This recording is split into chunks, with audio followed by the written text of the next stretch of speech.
Hello, everyone, and welcome to Eternalitic first podcast of 2026. I am Oluwase, your Debody, popularly known as Significant Shay, and I'm genuinely excited about today's conversation because this is a struggle almost every one of us can relate to. Yeah, we have plans, we have deadlines, we have goals, and so many things that we want to do. But one way or the other, we get to postpone those things that matter the most. Yes, this is an interesting topic we will be having today: procrastination, how we can move from procrastination to productivity. Yes, procrastination is not a laziness problem, it is often a clarity, structure, and mindset problem. And guess what? Who better can we have this conversation with than someone who has helped individuals and teams move from chaos to clarity, from delay to delivery, and from intention to execution? I'm speaking of no other. Who will be joining me today here at the first podcast of the year is Josephine Bosah, a certified senior Scrum Master and Agile coach who has helped several professionals and thousands of individuals and organizations build systems that drive productivity consistently. And today we'll be unpacking to you the practical strategies that will help you move from procrastination to productivity. And these are strategies that you can immediately begin to apply in your life, in your career, and to your goals. So, Josephine, welcome to Ten Analytics Podcast. We are so glad to have you today. Thank you so much for having me, Shay. I'm so excited and honored to be here. Thank you so much. What's cooking? What's happening? Fantastic. I mean, so happy to have you, Josephine, and I'm sure we are going to Yeah. have really swell time. So I'm gonna do this. It's something I recently developed. I'll just pick it up. I'm just gonna say a few things about you. Starting, I mentioned some very few things, but I want our audience to know a little more. So I'll try my possible best. If you want to blush, feel free to blush. If you want to pick, I mean, it's clear. I'm giving you your flowers, literally. So, guys, in the next 1 minute, about Josephine that I would want you to know. So please listen very well and catch all of the reaction. So Josephine Bosah is an AI augmented project manager. She's a certified senior Scrum Master and an Agile coach with over 10 years of experience spanning fintech, edtech, and digital transformation. She has trained over 1,000 professionals and students in project management and agile delivery, which has helped individuals and organizations build real world capability beyond theory and certification. All right, Justin's work sits at the intersection of agile leadership, AI integration, and business transformation, where she helps teams move from process driven delivery to outcome driven impact. Wow, that sounds powerful. She's the founder of Elite Film Creative, a consulting brand that is focused on ethical innovation, operational excellence, and sustainable business system. And Josephine is deeply passionate about mentorship. She currently works with FCMB UK while also leading high impact consulting, training, and transformation initiatives across Africa and globally. Please, can we just put the hands together? I mean, just put your hands together. This is absolutely beautiful. Thank Yes, well, you. Thank you that's so much. you I'm honored. feeling that. Yeah. How do you feel? How do you feel when you get your bio being read? How do you feel? Okay, so I just feel I feel excited. I'm not. I'm gonna be sincere about that. But again, I just feel like there's so much more to do. There's so much grounds to cover, and we're just getting started. So I'm just grateful for what has been done, but there's still so much more to do. Thank you very much for all of the beautiful accolades. Yeah, fantastic. Indeed, there's so much more to be done, and we are rooting for you from here. So, just in today, it's a very interesting topic. Everybody, literally anyone, can relate with. And before I do, I want to everybody listening to me right now an honest question. Yes, you have those to do. You have those to do lists that you had last week that are still staring at you right now. And you know, those things matter, but one way or the other, you've not been able to do it. Okay, you are not alone. Today we will help you and unravel why you act that way and how you can act better moving forward. So my first question to you, Jospe, is many people think procrastination is laziness, right? And from your agile coach, what is procrastination really? What is procrastination? Let's start from there. I mean, from definition. Okay, so I don't think procrastination is laziness, as a lot of people will, assume or say. I think it's about, working on the wrong things, doing the wrong things for the wrong reason. So if I'm just going to define it just a little bit more straightforward and from a perspective that a lot of people will understand, I feel like it's a delay in making vital decision or high impact decision, usually marked by busyness. So it's about, at the end of the day, we're maxing business and avoiding making high impact decision. And the bottom line is there's no action. We're talking, we're doing a lot of talking, we're doing a lot of tasks, we have a lot of things going on, but we're not making that decision and we're just maxing it with business. And in Nigerian parlance, we'll call it forming busy. Everybody's just forming activity, but nobody's putting action to words. So yeah, that's what I'm going to define as procrastination. Fantastic. Wow. I mean, I like the fact it hits hard and it drives home the point where people are forming activity, forming business. And Yeah. yeah, thank you very much. I think a quick question just to ask, and this would be Agile. I mean, tell us about your first point of contact. What made you go into Agile? Because what you have to do as an Agile coach has a whole lot to deal with productivity in our conversation today. So tell us about your one into Agile. Yeah, Agile delivery. Okay, so for me, the entry into Agile it was not premeditated. I started my career journey as a content writer, digital marketer, and then I, majored more into content writing. At some point, I worked for an organization, an edtech, that wanted me to start writing content around Scrum. And that was new to me. I was like, oh, Scrum, this is interesting. Let's, find out about it. And I found out that, okay, this is good. It aligns with my soft skills at the time. And again, my personality tends towards leadership. So I felt like this is also interesting. And one more thing that made it stand out for me, and I was like, okay, I need to pursue this even more in depthly, is the fact that I wanted to do tech. So the whole hula baloo about tech. Everybody wanted to do tech, and I every other aspect of tech is hard. I'm just going to admit it. Well, for me, I couldn't do cybersecurity. I couldn't do web development. I mean, it's just hard, data analytics, and this is not raining on the parade of whoever is into this. Actually, I admire you guys. So I looked at the easiest way to tech, and I saw that, okay, Scrum is it, and I decided to get to know more about Scrum. And I found out that along the way, I found out that Scrum was just an aspect of project management. And over the years, I've now, majored into project management as a whole, and of course, agile project management to be very specific. So that's how I got into tech. And here we are, we're still, moving forward. Wow.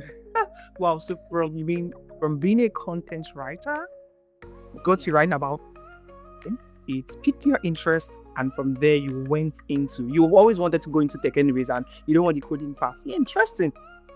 So I mean, I think this is something for everybody listening, that there's a place for you in tech. You don't want to do the cybersecurity, you don't want to write a line of code. Maybe you can also, I mean, from listening to this podcast, you could just check out what Scrum is about, and who knows, and just you might be one day your agile coach. But that's really interesting. Thank you for sharing that. Yeah. Thank you for sharing. Okay. Now, following on this question is, we see several times how intelligent people, I mean, people who are capable, they still struggle to get so much and to get started. Why do you think so? People who are intelligent, let's say it's something very easy. So I know what I need to do, and I usually believe that I can do this thing. It could be, let me give an instance. I'm to show up every day to shoot content. I want to be a content creator. I know that. I know what I need to say. I mean, I'm intelligent when I say it. I feel I'm intelligent. I'm capable to do it, but I still struggle to get ahead. Why is that so? I think that's a very important question that a lot of people are dealing with. Thank you so much for asking that question. So for me, I think the major problem that we could touch on a lot of things. For me, the major problem is overthinking. A lot of intelligent, a lot of smart people overthink a lot. And I'd like to borrow a leaf from the example you use, which is content creation. And I think it's the big thing right now for a lot of young people, and even depending on your age bracket, doesn't really matter. So most intelligent, smart people overthink, and overthinking is like that big guy that opens the door to every other thing. It opens the door to fear. It opens the door to judgment. You're too harsh on yourself. So let's say you do a video and you're just overthinking. Oh, it's not good enough. It's not bright enough. It's not clear enough. I'm not on point, and you're just being too over judgmental of yourself. And then there's this thing about overthinking opening the door to fear of success, fear of failure. Oh, what if this thing nobody likes it? What if it's cringe? What if I don't have enough accolades? What if nobody wants to listen to me? What if I don't even know so much? So there's a lot of what if, which is where that overthinking comes into play. So I think that's the main problem of intelligent people. And at the end of the day, it's just about being audacious and say, you know what, I don't care how it is. There's a process to everything. I'm just going to put it out there. So if intelligent and smart people can, stop being too harsh on themselves or too hard on themselves, just give yourself a break. I mean, everybody is learning. Like in Agile, we talk about, or Scrum, we say empiricism is one of the things about Scrum. You learn by experience, and we're just, everybody's just winging this thing called life. So don't overthink. Just do it. Just do it. Which is Nike. Just do it. Yeah. So yeah. I love this part, just to do it. And this is very true. This is very true. Even talking about this personally, and you see what's happening. You want to do something, you know you can. And like you said, intelligent people, we all just overthink. This is not perfect enough. We were striving for perfection and we don't want to put it out there. If I do this, no, no, no, no. Of that, we were just held back to where we are and would not go ahead. And I love what you said. We just have to be audacious. We just have to put it there and know that everybody is just showing up and doing their best. So go ahead. And if you do not do your best, you won't have need for improvement. So just go ahead and do it. Wing it. That's the word. Guys, did you hear that? Wing it. What you have to do, you're intelligent, you're not overthinking, go ahead and do it. And then tomorrow you can always make improvements from what you already have. Thank you. I love the the aspect of the conversation. So let me ask you now this question: have you had any point in time mission? Yes. And how were you able to navigate that part of your life? Were you at any point in time struggled personally with procrastination?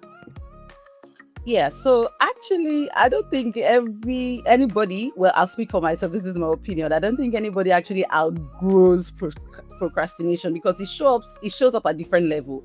Whether it's an entry level in terms of your career, at the mid level or at the senior level. At the entry level, I think it's about fear. I don't want to do anything wrong. I don't want to speak up. At the senior level, it's about having a lot of tasks, a lot of priorities, a lot of things to do. At the mid level is about tasks. There's so much to do, so much to get done in a very short time. And at the senior level, it's about decision making, having to make the right decision. Some people just tend to avoid decision making because that's the major thing at the senior level. So it shows up at every level you are. I don't think you can run away from it. Then the question is, how do you deal with it? So for me, the best way to deal with decision is not about motivation, because I think a lot of people still get motivated and go back to what it is. So for me, it's about decision clarity. Okay, it's not about Maguire to fast fire, pardon my French, but that's not what it is right now. We're looking at ways at which we can get away from this whole procrastination thing. So for me, it's about decision clarity. So what is decision clarity? Is about knowing what to do, when to do, and how to do it. It's about prioritizing your tasks, because everything can be important at the same time. Our daily lives is saddled with a lot of things, not just career, but the things you do daily, and everything is begging for attention. I'm here, I'm here, I'm here, I'm here. Look at me. So, but it's about taking a pause and saying, what is important now? It's a noun thing. So if I have 15 tasks, all the 15 tasks can be important at the same time. I have to prioritize. And that brings me to the prioritization technique that I use, which is called Moscow.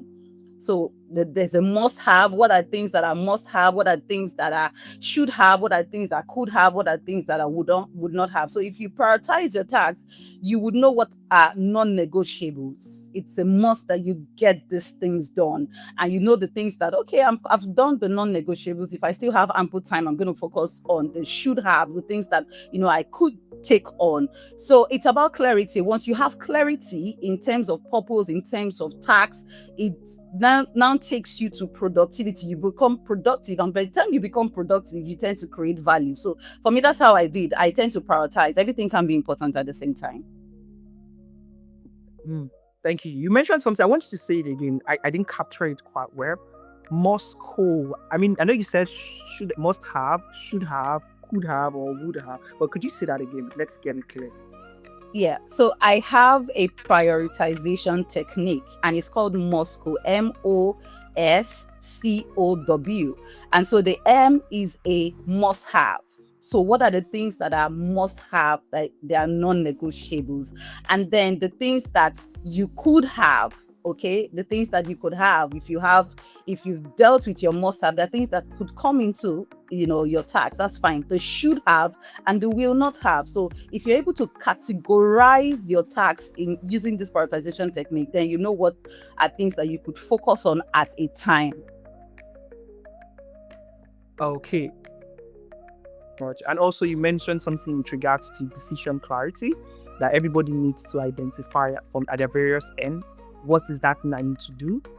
How do I need to do that, and when? If we're able to answer those questions honestly, then it's going to help us dealing with procrastination. I got that as well. Okay, me level unlock more.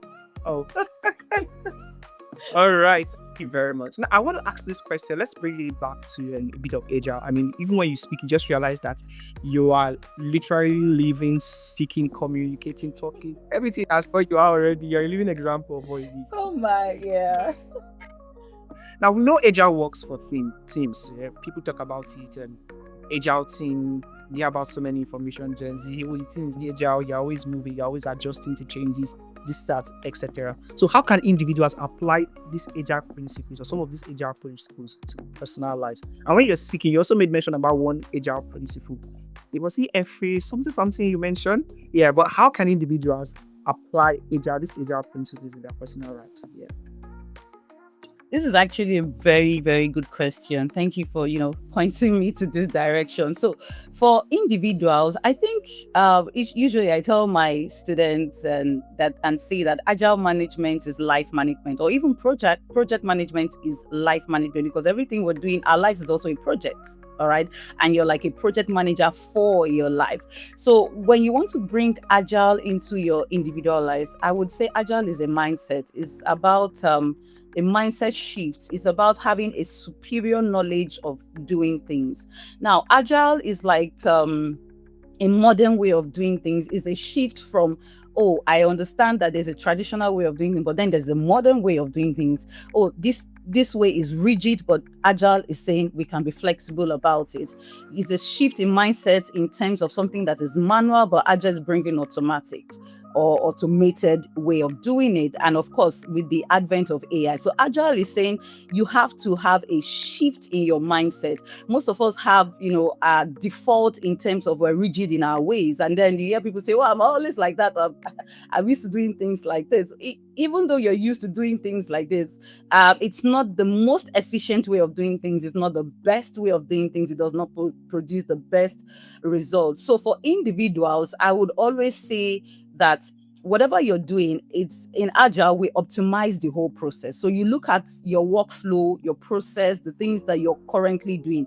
How can you remove waste? How can you eliminate waste? The things that takes the manual strengths, are there ways to automate it? AI is here. So the good thing about AI is that it takes away the admin tasks, the things that are mundane, that are recurrent, and it gives you ample time to focus on things that truly, really matters. So agile is saying shift your thinking. If there are processes that should not be there, let's remove it. It's not needed, because the question you want to ask yourself, if you have a bunch of things that you're doing and you look at it, is the question you should ask yourself is this adding value? What value in what way? Is this adding value to my team? Is this adding value to my life? Is this adding value to my career? You know, at the end of the day, it boils down to value adding tasks. So Agile is saying, let's be flexible. Let's be flexible to change. A lot of people are not flexible to change. Change, you know, how do I put it? Is it makes them uneasy? So if you have to be agile, you have to be open to changing things, using tools. There are things that, for instance, if you're used to driving manual cars, agile is saying, no, there's an automatic cars. You don't have to stress yourself. Do soft life, live soft life. So it's like a soft life way of thinking, which is what agile is about. And you can adopt it in your personal life, eliminating things that are waste, using tools to enhance your work, and just making sure that there are better ways to be more efficient. I love that. I mean, agile practices is life improvement to make things better and more efficient. Yes, and you also mentioned about how change comes as unease for people. It's uneasy for many people, and it reminded me of something someone once said. He said, "Everybody wants to change. I mean, everybody loves change, positive change, but not many people want to change." We love it, but we have to say, okay. Clock it. All right, yeah, thank you Yeah. very much. You heard from Josephine, we need to be flexible. We need to be able to adopt the mindset that we can adjust to doing something in a better way, in a new way. Not this is how I used to do it. It has worked for the past 5, 6, 7, 10 years. But if there's a newer way for it to be done and done better, come on, go ahead and get it. Thank you very much for talking on that. And while you were speaking, this question just came into my head. It has to do with maybe sometimes can we mistake procrastination for other issues? For example, it could be burnout, you're feeling overwhelmed already, or even lack of clarity, which you've already talked about, but other issues like burnout and feeling overwhelmed. If so, can we differentiate, or what are the differentiation between these issues that happen and affect individuals personally and organizationally?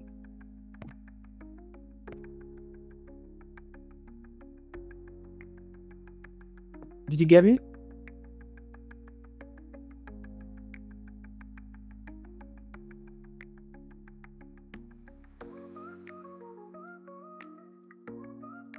Hello? So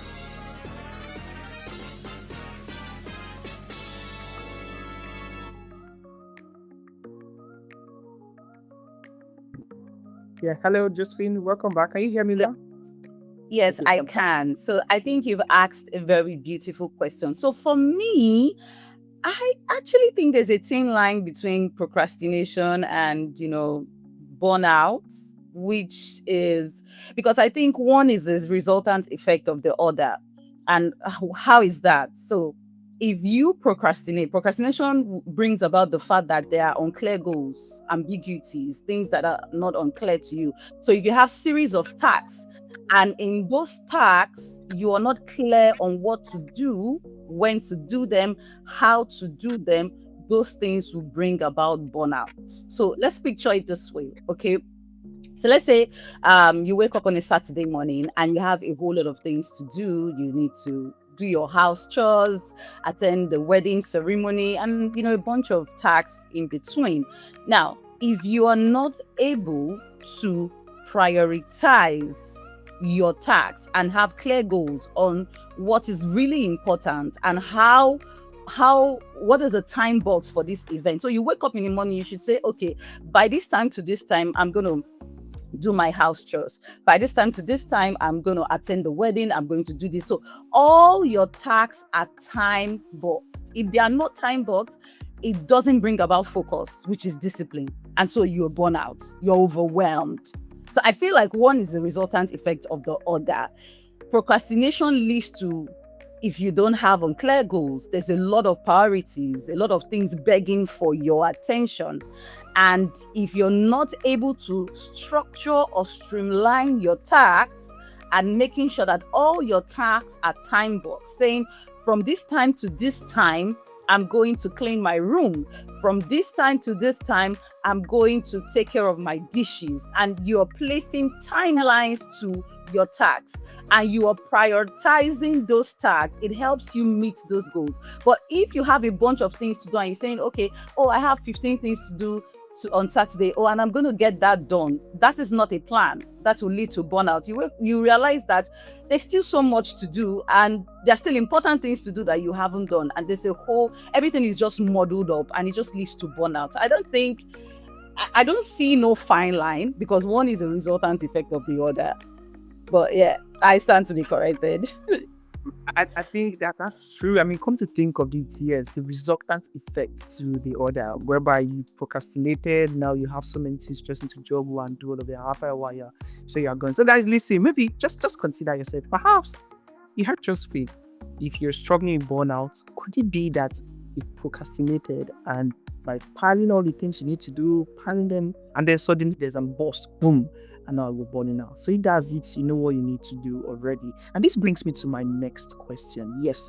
So some few days ago, I think about 2 or 3, 4 days ago, thereabout, I was listening to an Agile coach mentioning something about, oh, in the world of Agile, we have to do it. You split activities into sprints, if I got it correctly. So yes, so what's personal sprints and how can we use this to overcome or to tackle procrastination personally? So let's take it from the Agile world this time around. Okay. All right, fantastic. So having a personal sprint is fantastic. And let's even look at the word sprint. What does it mean? It came from athletes. If you're used to, watching the sports and the athletic part of sports where you see people run at a very short distance, right? Those short distance are sprints. Those particular athletes it's very fast, is swift, and is intense. And in those kind of track and field events, it's not about who knows how to run the best or the most. It's about how fast can you run within a short period of time, and it's really really intense. And that's what sprint is in Agile. It is small, it is fast, it's intense. So the thing about having a personal sprint is not doing so many things at the same doing so many things at the same time, is breaking things down. So we call it small iterations, doing small things one after the other, and then it compounds, like compounding interest, like saving $1 every day. And of course, at the end of the year, you're going to have so much more in store. So Agile is saying, when you wake up in a day, you need to break your tasks into smaller goals. So we have this big goal. In Agile, we call it hierarchy of user stories. So we have OKR. OKR is usually the things that you set out to do in a year. So let's say I'm giving an analogy that, okay, you want to buy a house at the end of 2026, and let's just give an example that the house is $12,000. Now that is your yearly goal, and you and I know that, okay, if it is your yearly goal, that means you don't have that money. The money is not in your account at the moment, because it is, you're just going to outrightly come buy the house. Okay, so you made it a yearly goal. Now, how do you achieve it? Because most times our yearly goal looks so huge, it looks insurmountable. Now, the idea of Agile is to break things down to the barest minimum. So if the house is $12,000, we're breaking that yearly goal into what we call KR. So OKR is the yearly goal, which is for the year. KR is the key results, which is breaking it down into quarters. And we have 4 quarters in a year. We have Q1, Q2, Q3, Q4. And then because we have 4 quarters, $12,000 house, we break it down into quarters. That means you're supposed to have nothing less than $3,000 every quarter. Right? If I'm correct, yeah, $3,000 every quarter. I hope I'm correct with my math. And then we break that down into a monthly goal. So in one quarter, we have 3 months: January, February, March. So how much are you expected to make in one quarter? You're expected to make $1,000 in one quarter. Okay. And then we break that in a month, we have 4 weeks. So how much are you expected to have in your account in a month? So we're looking at each week, you're expected to have nothing less than $250 in your account. So you see that buying that house becomes realizable. It's a dream that you think you can easily meet because you've broken that task into the barest minimum. And that's what we do in Agile. We don't try to do big things, because big things is what gives room for procrastination. It looks too big in your eye, you look overwhelmed, and you're like, you know what, I'm gonna do it later, and all of that. And that leads to procrastination. So for us in Agile, we're saying let's break it down to the barest minimum. So what you need to do is your daily tasks. Oh, okay, today I need to do my house chores. House chores is big. What are you going to be doing in the house chores? What does the house chores entails? Okay, I'm going to wash my dishes. I'm going to put my clothes into the washing machine. Break it down. And if you're able to break that down, it looks more realizable. The goal is clear. You know what to do, when to do it again, how to do it, and it becomes achievable. And you then create using that. So that's what we do. We just do small things. Wow, I mean, you break it into small things, beautiful and self-explanatory. So while you're saying, I just remember, so while you're in school, probably you're in school and you say, what are you going to do today? You say, I'm going to read my book. No, no, no, that's big. Break it into what are you doing? Oh, I'm going to read chapter 1 and study on this and putting that. That way, we're applying sprint. Did you get that? So this is an agile practice that you can put into practice. Put it there, break it down little by little, small chunk, that makes a whole lot of sense. Yeah. Okay. My next question would be, let's look at, as a coach that you are right now, how do you deal with resistance? How do you deal with resistance to these practices, especially by team members who are not really productive? How do you deal with this resistance? Yes. Okay, so that's a good question. And I think I deal with this almost every day of my life as an agile project manager working in an organization. So, yeah, so when there's always going to be resistance from team members, but one of the best ways I've been able to deal with it is to run a root cause, what I call a root cause analysis. Because when people are resisting, whatever it is, tax change, an action, there is an underlying effect. There's something that is prompting that. So it's easy to judge someone based off the fact that, oh, I gave you this task, why are you not doing it? Oh, you're supposed to complete this in 30 minutes or in 1 hour, like they said, you're not getting this done. So one of the practical ways I've been able to get around that is to have a one-on-one conversation with this person. You want to know the why.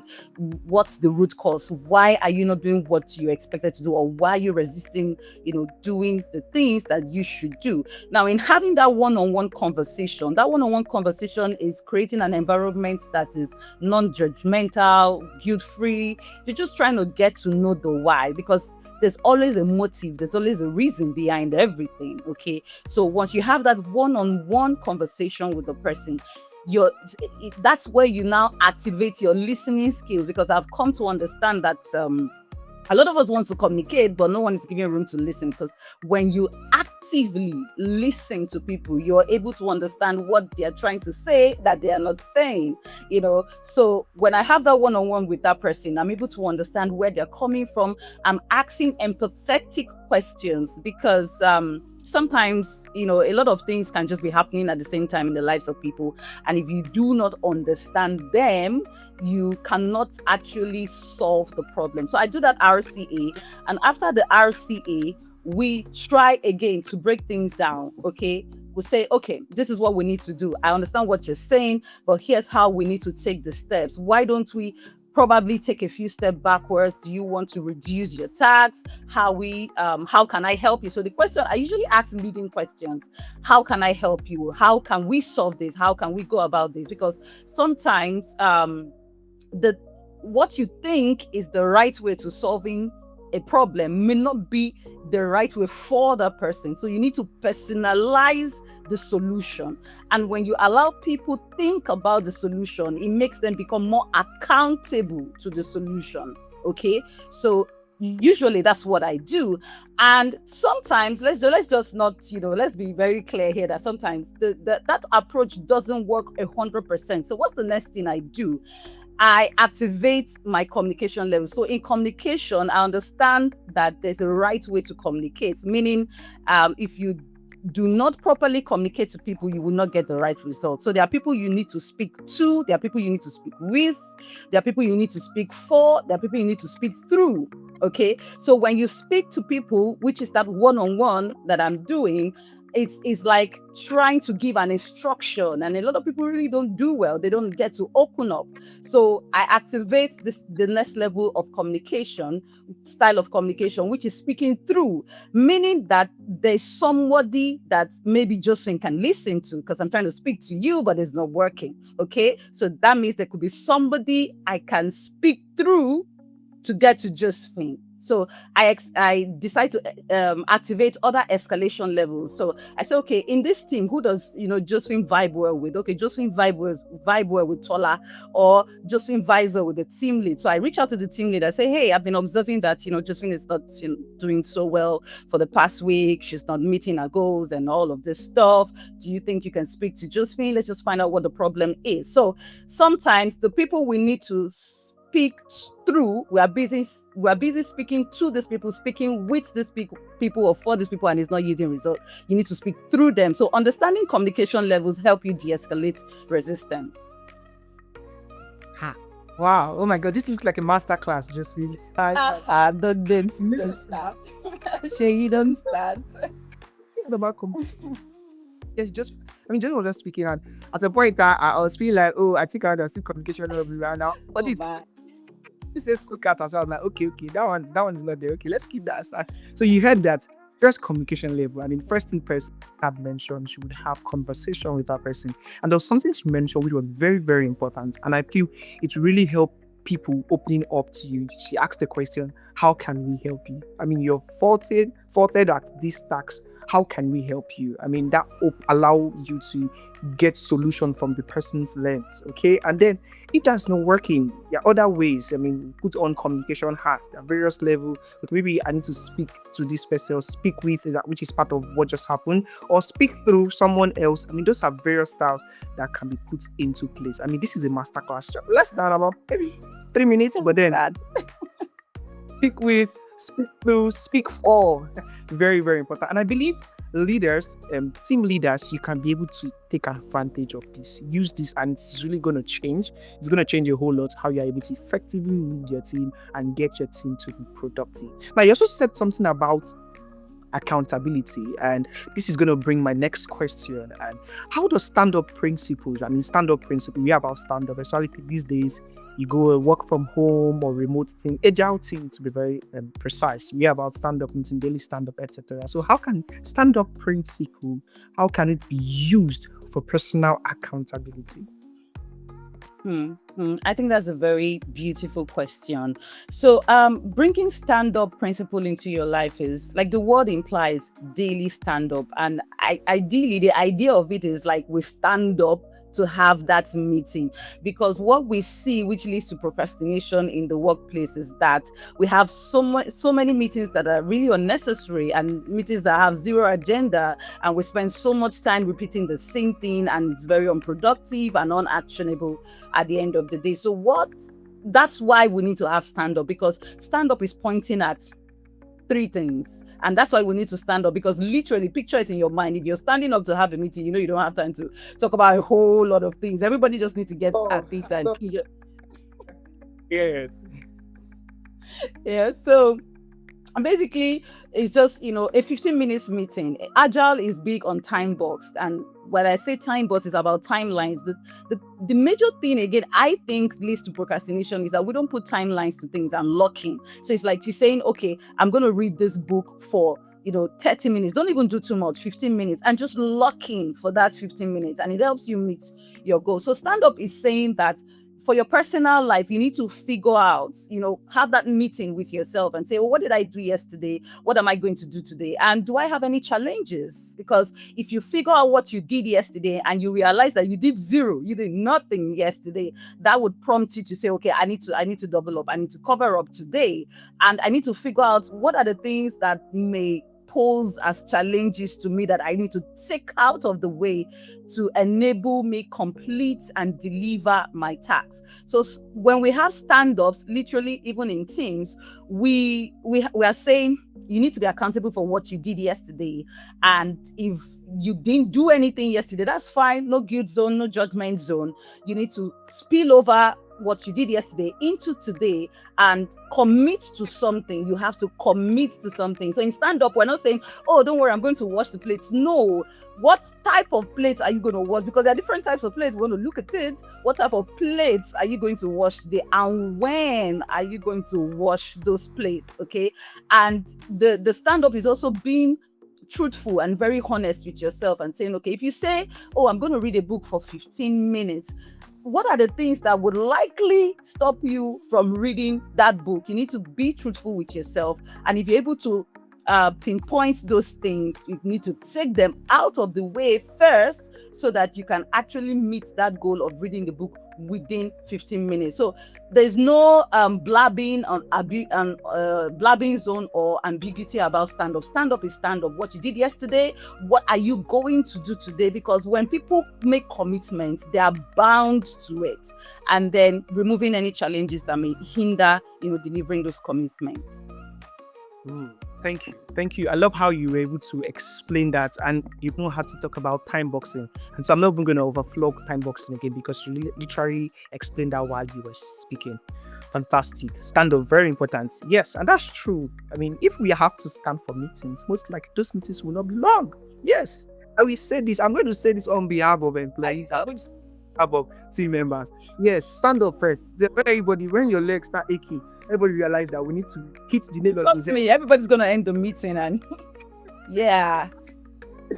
All right, but fantastic. So I want to ask the question. You mentioned something, and it just occurred to me that how can we be able to deal with distractions? Distractions are inevitable. How can we be able to deal with distraction and yet still stay consistent and productive when some of these distractions come? I think again, you just, let me say, clock it, because your questions are just, hitting the right notes. Okay.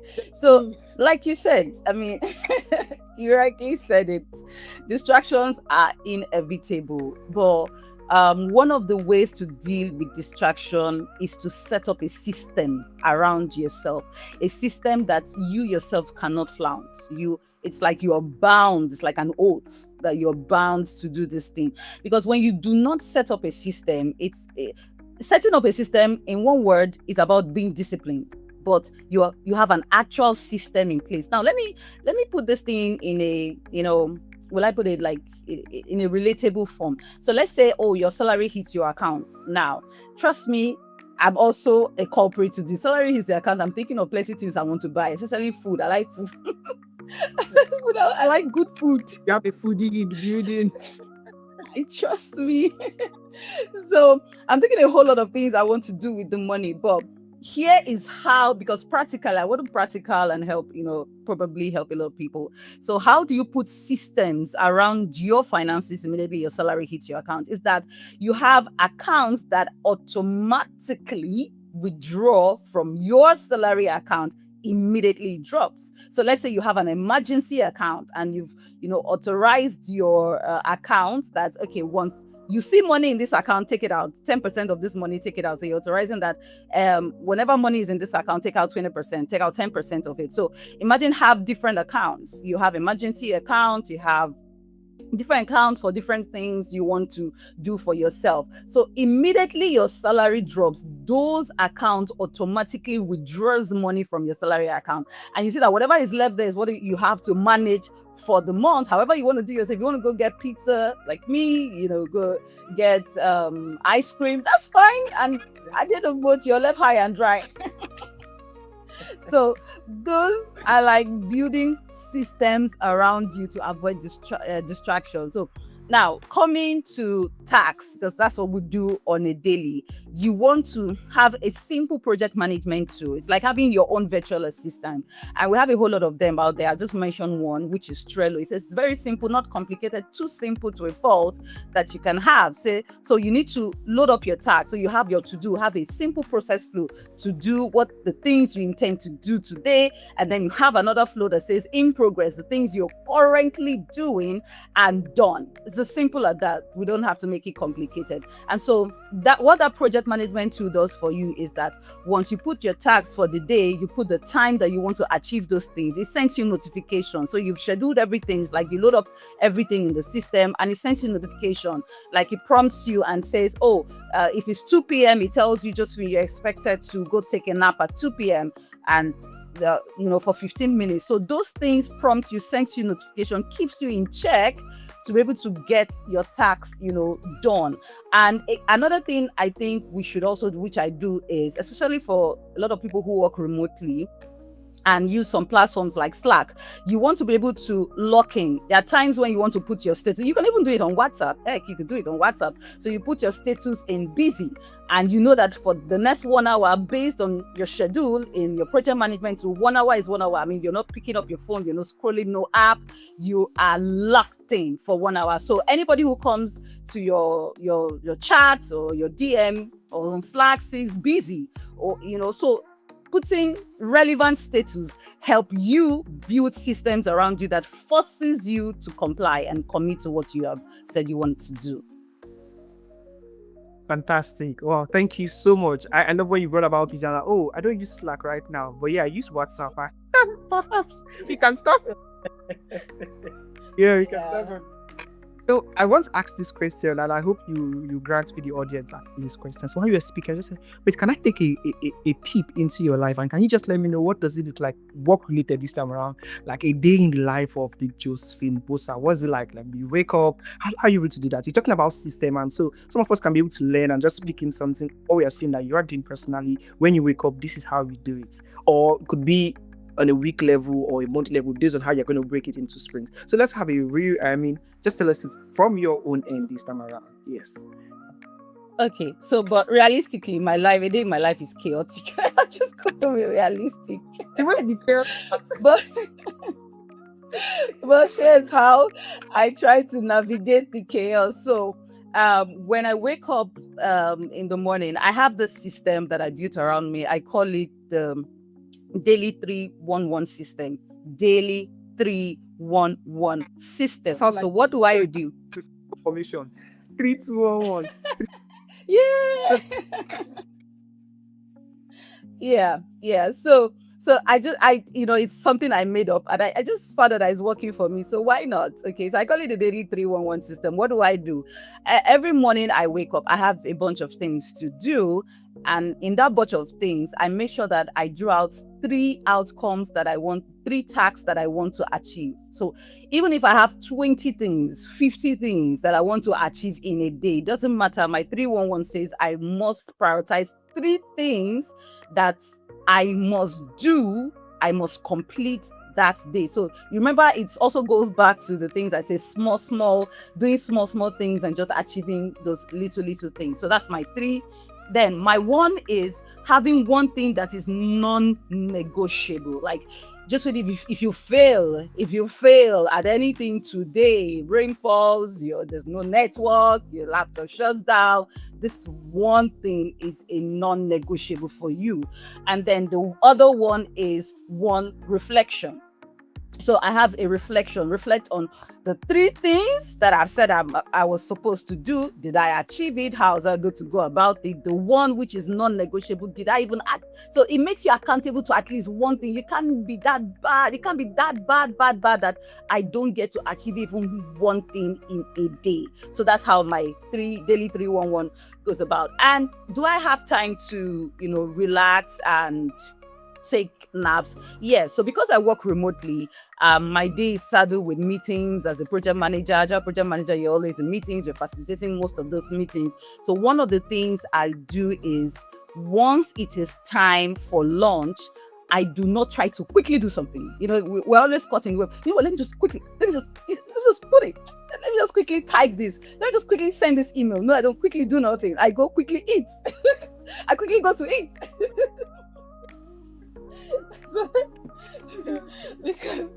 because the body that works the money has to be in good shape.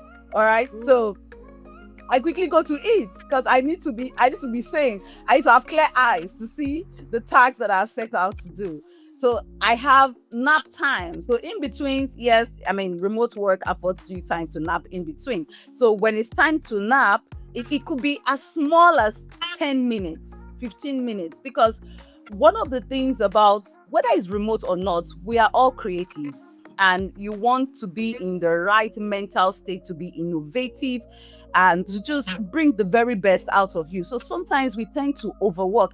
It goes back to that busyness, doing the wrong things for the wrong reason at the wrong time. Okay. So when it's time to have lunch, please, in a day, map out that lunch. In 15 minutes, 10 minutes, 30 minutes, it is your lunch time, and you should have it. It's a should have. In fact, it's a must have in my prioritization technique. And nap times, okay, if you need to close your eye for a bit, you need it, because these are the things that lead to burnout. And once you're burnt out, every other thing that you're doing in the next couple of days, weeks, months just nosedives. And that's where you get to see people not being their best. So you don't need that. And I also have times where I get to stretch my leg. I could just take walks around the house, the compound, for just maybe say 3 minutes, 5 minutes. It helps me because you don't want to be at a particular spot at the same time. So for me, health is priority, just taking care of my body. So I do not compromise these times in between the work time of my 3-1-1 system that I've adopted. Beautiful, right? I mean, I quickly go to eat. I quickly get the break. Bro. Three, one. And we heard from Justin one thing that she would always do. And while you're speaking, just occurred to me that, oh, Shay, I think there's something you really need to do. And that has to be with staying true with the times that you've kept for certain things. And that's the times, okay, let me just quickly respond to this. We can be able to, and when we do that, and gradually that structure comes in and things begin to fit into what we already have, and we live a more organized life. Fantastic. I mean, I'm just checking it out. Like, oh my god, time is really fast spent, and I'm enjoying this conversation. I hope you can say the same, but it's really a conversation so far. And yes, a quick question I want to ask is: in his book, Brian Tracy, the book is titled "Eat That Frog," yeah, and that's where he talked about procrastination and all. So I wanted to know what your personal opinion about this is. He mentioned that when we want to start certain things, we need to start with the biggest frog first. Okay, the biggest frog. That means that activity, that task that seems insurmountable. That's what we need to go in first to do, so that way our energy is not depleted and all. What do you think about this, or what would you say in this regard? Yes. Okay, so I may need you to come again with the last line. I think I missed that. Okay, so I said, what would you say in this regard? So Brian Tracy teaches us that we should go ahead with the biggest stacks, the biggest frog. That's what we should eat first, and thereafter we can do other little things that come around. Is that a practice? Is that an agile practice that we should get used to as well? So again, because Agile is talking about small things, the big things. So for me, it's also knowing your capacity, what you can take on at a particular time. You need to know how much can Josephine do at this particular time. In the mornings, we're at our optimum level. For me, I'm still like a disciple of still doing the small things. It's okay. You need to also know your capacity. Okay, you know what? I'm good at doing the big things first, taking out the big things out of the way. So maybe for me, I'm going to switch the big things at the non-negotiables, which is my number one, my 3-1-1, that one, which is that one thing that is non-negotiable. So I don't know if it's big or small, but it's a non-negotiable for me. So it's a must do regardless of whatever that happens today. So yeah, I'm still a disciple of doing small things, but also prioritizing them and knowing what can be done later, what can be done now, and what can come next. Fantastic, fantastic. Thank you very much. And I think that's very simple to understand, simple to comprehend, and simple for us to put it into practice. So yes, everybody, see, Justin has said a whole lot, and I mean a whole lot. If we can put these things into place from the various principles she has shared, from her personal experience, from leading agile team, from her certification as a senior scrum master, and some of his practices she has been able to put into place, even as a coach, I think we can take some of these things into consideration, and trust me, gradually we'll be able to do these things one after the other. When I started, I asked an honest question: how many of us have to do from last week that are still there? Yes, we can start it off from there. A new week is about to begin. Getting and we'll have to do that. Okay, I want to bring this podcast to a close. I'm seeing the time already. I'm like, oh my God, our viewers are having a whole lot of value for their listening time. And just being, this has been such an insightful and practical conversation with you. And I'm very sure that our listeners are.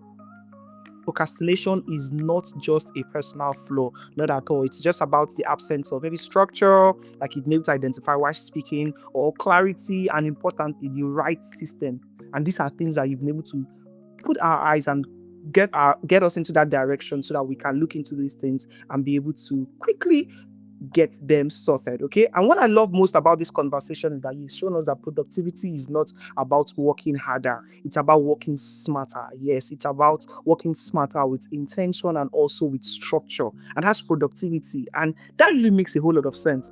Yes, saying that again, that makes a whole lot of sense where we have to work smarter with intentions and with clear structure for us. Thank you very, very much. And yes, this is to everyone who's listening to me right now.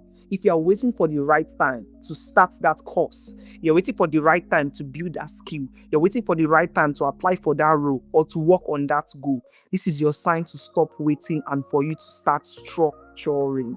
Anything at all, you want to get into that course, then read, you want to read. There's no perfect time. Josephine has told us already, we don't need to overthink. And many of us overthink, especially you, that you're intelligent. Then you realize that some people you think are not as intelligent as you are, they are doing it and it looks like they're doing it very well. But you're overthinking and waiting for that perfect time. So this is the time for you to go ahead and for you to get and do that. And at this point, I want to say thank you very much, Joseph. Thank you for sharing your expertise with every one of us today. It's really great to have you on this podcast.